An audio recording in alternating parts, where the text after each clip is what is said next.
सबब, शर्त और मानिअ का बयान। जिस तरह बुनियादी अहकाम शरइया 5 हैं, जैसे कि हम सब जानते हैं और हमने पढ़ा भी होगा। पहला है ईजाब, इसके अंदर फ़र्ज़ भी आ जाता है। दूसरा है नुद्व, इसके अंदर सुन्नत और मुस्तहब दोनों आ जाता है। तीसरे नंबर पर है इबाहत, और चौथे नंबर पर हुर्मत, और पाँचवें आखिरी नंबर पर है कराहियत। तो ये 5 बुनियादी अहकाम शरइया हैं। ठीक इसी तरह 5 और अहकाम हैं जिनको अहकाम वज़इया कहा जाता है। अहकाम वज़इया यानी जो अहकाम शरइया के बाइस और मुक्तज़ा होते हैं। तो यहाँ से मुसन्निफ़ रहमतुल्लाह अलैह उनमें से 3 को बयान कर रहे हैं।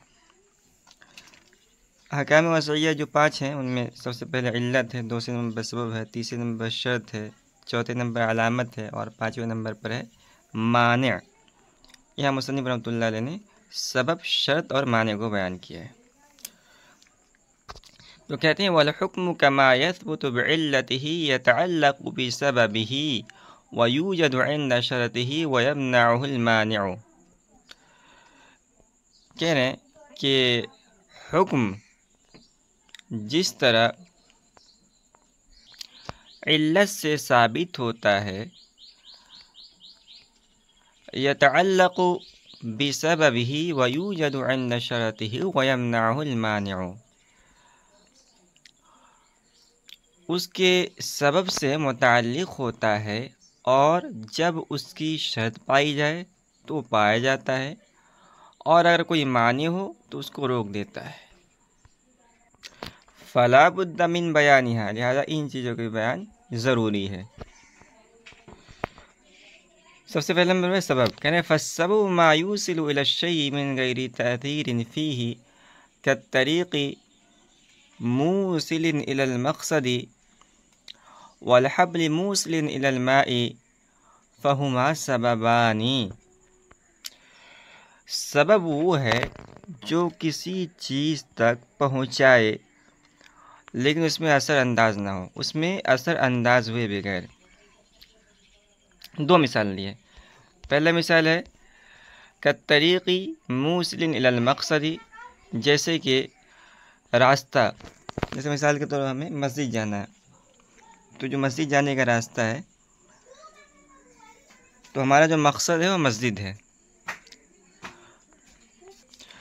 तो रास्ता ये हमारे मकसद यानी मस्जिद तक पहुंचाता है, लेकिन उसमें असर अंदाज नहीं होता है।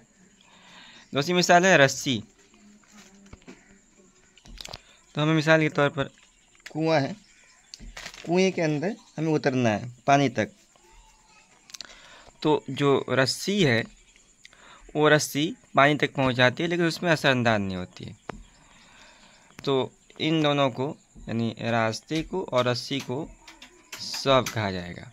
फ़हुमा सबबानी, तो इन दोनों मिसालों के अंदर, पहली मिसाल के अंदर रास्ता, दूसरी मिसाल के अंदर जो रस्सी है ये सबब है। दूसरी है शर्त, व शर्तु मा ला यतिम्मु शयउ इल्ला बिही व ला यकूनु दाखिलन फ़ीमा यती। शर्त कहते हैं कि जिसके बगैर शय मुकम्मल ना हो, लेकिन उसके माहियत के अंदर, उसकी हकीकत के अंदर वो शय दाखिल ना हो। कल वज़ू लिस्सलाती, जैसे कि नमाज के लिए वज़ू, तो वज़ू ये नमाज के लिए शर्त है। क्यों शर्त है? अगर आदमी बगैर वज़ू के नमाज अदा करे तो नमाज होगी ही नहीं। तो शय यानी नमाज ये बगैर वज़ू के मुकम्मल ही नहीं होगी। लेकिन ये जो वज़ू है, जो शर्त है, ये नमाज से खारिज है, नमाज की हकीकत के अंदर दाखिल नहीं है। नमाज ये रुकू, सजदे के मजमूए का नाम है, रुकू सजदे वगैरह के मजमूए का नाम है, उसमें कहीं भी वज़ू नहीं है। तो ये बात भी याद रखिए, क़ायदा है कि शर्त से खारिज होता है। तीसरी चीज़ माने, मा यहूलु दून तरत्तुबुल हुक्म मा वजूद सबबी, माने वो है जो सबब की मौजूदगी के बावजूद हुक्म पाए जाने की राह को रोक दे। कल क़त्ल मानिअन लिल इर्थ मा वजूदिल क़राबती, जैसे कत्ल करना। मिसाल के तौर पर कोई वारिस है, बेटा को हम ले लेते हैं, बेटे ने बाप को कत्ल कर दिया तो ये मीरास से महरूम होगा, हालांकि रिश्तेदारी यानी इसका बेटा होना मौजूद है, मगर कत्ल माने बन गया। कल क़त्ल मानिअन लिल इर्थ मा वजूदिल क़राबत, जैसे कत्ल ये इर्स के लिए, विरासत के लिए माने बनता है क़राबत पाए जाने के बावजूद। तो देखिए, जो विरासत का सबब है वो है क़राबत, तो सबब पाया गया, सबब पाए जाने के बावजूद भी तो मुसब्बब नहीं पाया जा रहा है यानी वारिस होना। क्यों? क्योंकि यहाँ माने मौजूद है। अब माने है कि वारिस ने अपने मुरीस को इल्लत और सबब से मुताल्लिक़ कुछ बातें। देखिए, इल्लत और सबब जो दो चीज़ें हैं, ये दोनों यानी हुक्म का जो तरत्तुब होता है इन दोनों पर होता है, मगर दोनों के हकाम में कुछ फ़र्क है। कह रहा इज़ा इज्तमअ अस्सबबु मअल इल्लति वज़ाफ़ल हुक्मु इलल इल्लति दून अस्सबबि, जब इल्लत और सबब दोनों जमा हो जाए तो हुक्म इल्लत की तरफ मंसूब होगा, सबब की तरफ मंसूब नहीं होगा। अब इसको मिसाल समझाएंगे। कदलालत इंसान अला माल इंसान लियसरिक़हु फसरक़हु ला यज़मनु दाल्लु लिअन्नहु साहिबु सबबिन ला साहिबु इल्लतिन। कह रहे हैं जैसे कि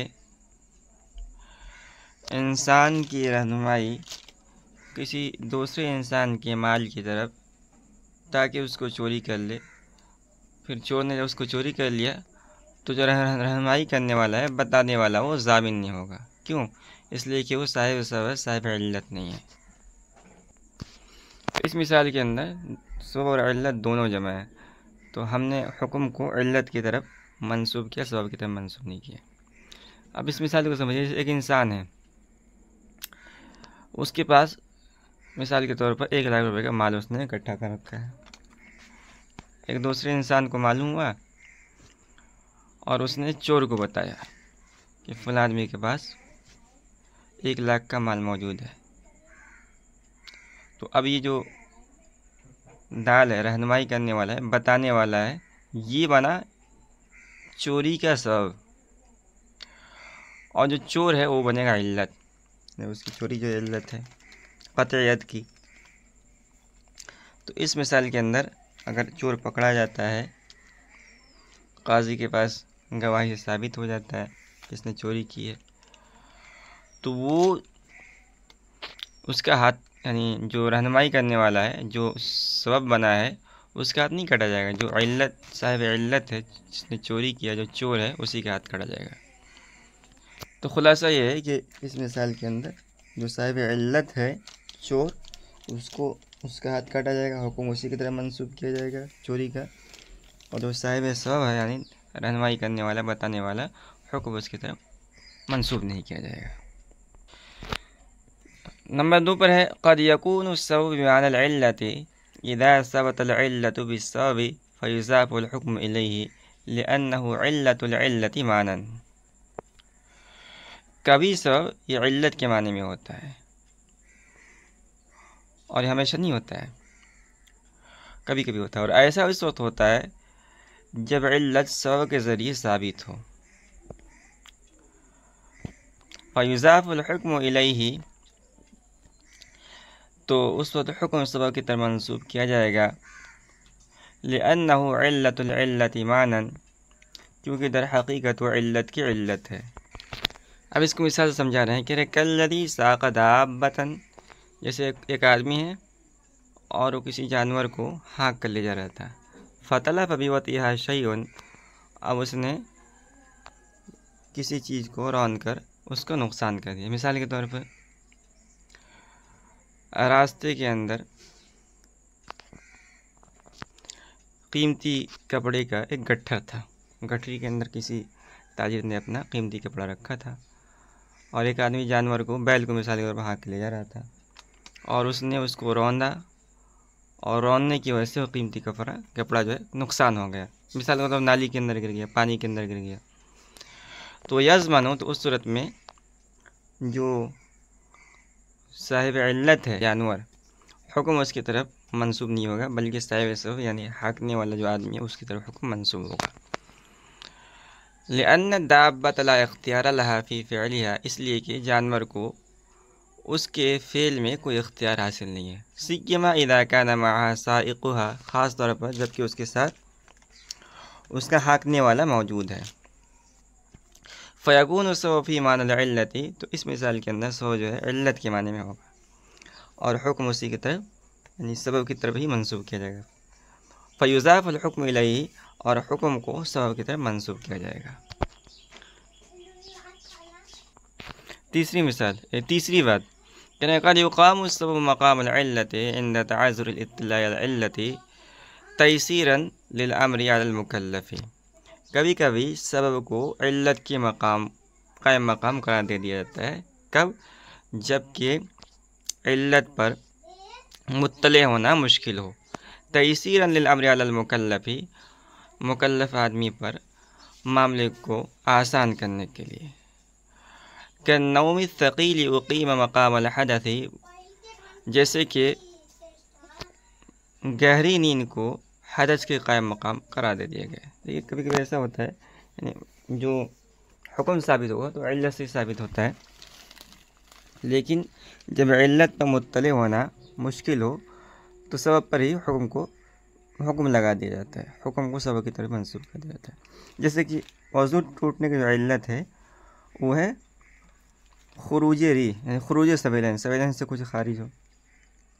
अब एक आदमी है, अब वो सो रहा है, अब उसे मालूम नहीं हुआ कि जो है री खारिज हुई या नहीं हुई। जब री खारिज होगी तो ये इल्लत है नक़ज़ वज़ू की, लेकिन मामला मुश्किल है। आदमी सो रहा है और सोने में जो उसके आज़ा ढीले हो जाते हैं, सब आज़ा ढीले हो जाते हैं, कब री खारिज हो गया पता ही नहीं चलेगा। तो इल्लत पर जब मुत्तले होना मुश्किल हो गया तो हमने कहा कि जो इसका सबब है वो है नींद में आदमी के आज़ा ढीले हो जाते हैं। तो जो गहरी नींद है उसी की तरफ हम हुक्म सबब की तरफ हुक्म को मंसूब करेंगे और कहेंगे अगर आदमी गहरी नींद में सोता है तो जैसे ही सबब पाया जाए, गहरी नींद पाई जाए, तो आदमी का वज़ू जाता रहेगा। दूसरी मिसाल है खलवत। वल खलवत उक़ीमत मक़ामल वती, और खलवत सहीहा को वती के कायम मकाम करार दे दिया गया। अब एक आदमी की शादी हुई और उसने अपनी बीवी के साथ खलवत सहीहा किया। खलवत सहीहा में कोई यानी मानिअ शरई तबई मौजूद नहीं होती है, तो खलवत सहीहा को शरीयत में वती के जिमा के कायम मकाम करा दिया गया। जिमा पर जो अहकाम मुरत्तब होते हैं वही अहकाम खलवत सहीहा पर मुरत्तब होंगे, इसलिए कि जो वती है वो तो इल्लत है और उसका जो सबब है वो है खलवत सहीहा, लेकिन इल्लत पर मुत्तले होना मुश्किल है, इसलिए हुक्म को हम सबब की तरफ यानी खलवत सहीहा पर मुरत्तब करेंगे और कहेंगे कि जैसे ज़ौजैन में खलवत सहीहा हो जाए तो माना जाएगा कि गोया कि वती हो गई है। वस्सफ़री उक़ीम मक़ामल मशक्क़ति बिहक़्क़ रुख़सती, और रुख़सत के हक़ में सफ़र को मशक्क़त के कायम मकाम करार दिया गया। तो हम सब जानते हैं कि जो कसर है मिसाल के तौर पर सफ़र में, वो इसलिए है कि सफ़र में आदमी परेशान होता है, मशक्क़त के अंदर होता है, इसलिए शरीयत ने कहा कि नहीं 4 रकात वाली नमाज 2 रकात पढ़नी है। लेकिन ये एक अम्र ख़फ़ी है, इसलिए जो सब है यानी सफ़र उसी को इल्लत यानी मशक्क़त के कायम मकाम कर दिया। तो आज के दौर में आप देखेंगे कि एक आदमी एसी के अंदर सफ़र कर रहा है घर के अंदर जितनी सहूलत नहीं है उससे ज़्यादा उसको सफ़र के अंदर सहूलत हासिल है, लेकिन उसके बावजूद भी उसके लिए कसर का हुक्म है। हालांकि यहाँ इल्लत यानी मशक्क़त नहीं पाई जा रही है, लेकिन चूँकि मशक्क़त एक अमर ख़फ़ी है, इसलिए आसानी के लिए हमने सफ़र जो कि सबब है उसकी तरफ हुक्म को मंसूब कर दिया। चौथी बात, क़द युसम्मा गैरु सबबि सबबन मजाज़न, कभी मजाज़न गैर सबब को सबब कह दिया जाता है। कल यमीन युसम्मा सबबन लिल कफ़ारति, जैसे कि कल यमीन युसम्मा सबबन लिल कफ़ारति वस्सबबु फ़िल हक़ीक़ति वल हिंतु, जैसे कसम खाने को कफ़ारे का सबब कहा जाता है, हालांकि सबब दर हकीकत कसम तोड़ना है।